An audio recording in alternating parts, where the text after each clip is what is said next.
My mom would be at all my sporting events. Let's say I was playing football, okay? My mother would be on the sidelines, and if the play on the field started going one way, my mother would run along like, Mark, get him, get him! I'd be like, oh my gosh. I'd get in the huddle with the other guys. They go, Mark, is that your mother? I go, no, I never saw her before in my life. See, the greatest gift my mother ever gave me, she believed in me. I have overdosed on drugs on 3 occasions where I should have been dead. But I believe I was kept here for a reason. You show me your friends, I will show you your future. How do I know this?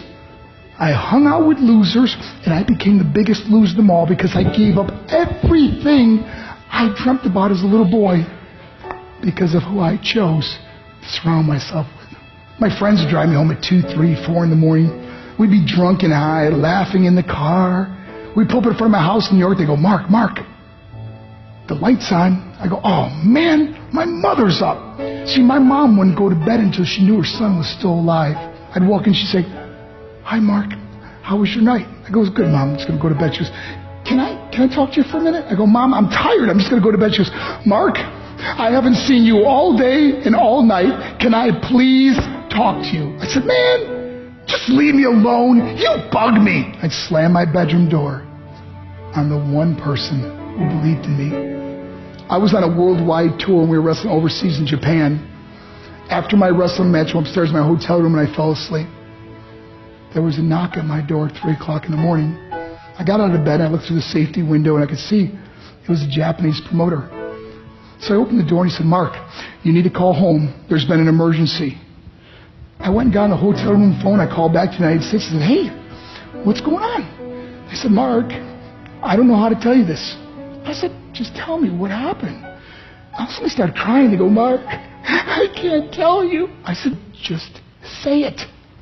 They said, Mark, your mother died. I just threw the phone down. I ran out of my hotel room. I took the elevator to the lobby, and when the doors opened up, I just ran out into the street. I mean, there was no cars, there was no people. It was 3 o'clock in the morning.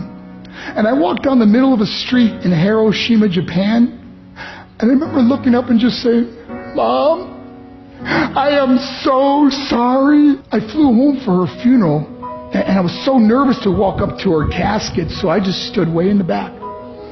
And I kept looking from a distance. I kept thinking to myself, Mom, please wake up. Please get up. And then I finally got the nerve to walk up to her. And as I got closer, I could see my mom for the first time. I mean, she was so beautiful. She was dressed in white. I mean, she looked like an angel. And I just stood over her and I said, Mom, you are my hero. Everything I am, everything I hope to be was because of you. You loved me so much, you gave me a life. You're the only one that ever believed in me. How did I repay her? By getting drunk, by getting high, by getting stupid, by hanging out with losers? For what? All she ever wanted to do was talk to me. I wish I could talk to you now, Mom. I wish you could see what I'm doing. Why couldn't I have been a better son? We are defined by our choices.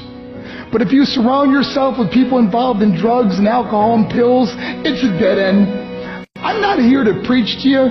I'm here to tell you I lived that life. It leads to broken hearts, broken relationships, broken dreams, and death. For what? To get high? If you have a mother or a father, when you go home, tell them how much you love them. See, my whole life was about being rich and famous. I had to be a millionaire. I had to win the race. I had to win the race at the expense of my marriage, my family, my friends. For what? To be all alone in the world? I learned what is truly important, and that is how precious this gift of life is, and our families, and how quickly it can be taken away. See, I no longer live in time. I live in moments. See, it's not what's in your pocket that matters. It's what's in your heart that truly matters. Love Love is just a word until somebody comes along and gives it meaning. You're the meaning.